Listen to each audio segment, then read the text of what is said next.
So, ganun lang yung ginagawa ko dito mga boss para tumagal at tumibay sa laban ng ating alaga. At sana ay makukuha kayong idea dito sa aking munting manukan. Hello, what's up mga boss? Welcome back in again to my YouTube channel, Chicken Asshole Breeder. So, sa araw pala na to mga boss ay gusto ko lang ibahagi sa inyo ang paraan ko kung paano ko mapatibay o mapalakas sa labanan ng aking mga alaga. So, bago pala yon, nandito muna tayo sa ating munting breeder area. Yon. At ito nga pala yung update sa ating mga alaga.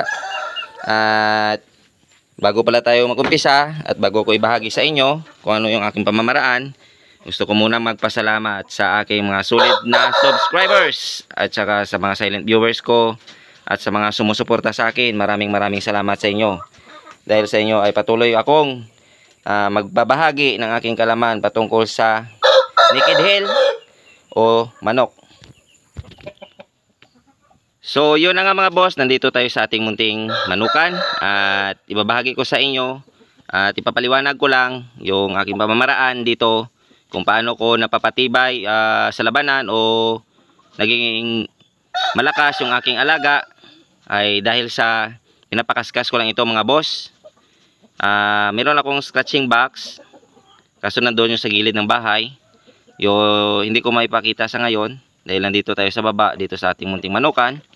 So explain ko na lang doon sa nagtatanong, sir, para sa iyo to kung paano patagalin sa labanan yung iyong alaga dahil 20 minutes pa lang ay pagod na siya.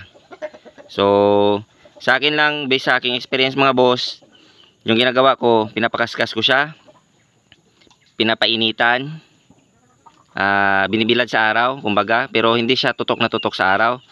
Bago ako magpakain mga boss, 30 minutes sa kaskasan siya. Kung hindi siya magkaskas, lagyan mo ng inahin sa kanyang tabi na nasa scratch box o sa square pen, lagyan mo siya.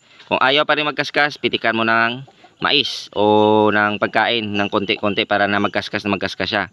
So pag tanghali, ganun pa rin, ilagay mo siya ulit sa scratching box, pitikan mo na naman ng pagkain at lagyan ng babae para magkaskas. Ganon din sa hapon, bago kumain, 30 minutes, bago mo pakainin sa hapon, ilagay mo siya ulit sa scratching box, tapunan mo ng konting pagkain para kaskasin na magkaskas.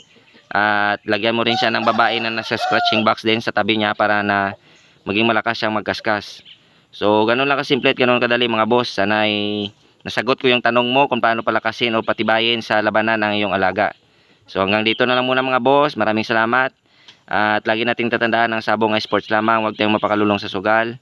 At lagi nating unahin ang ating pamilya. Maraming salamat and God bless sa ating lahat.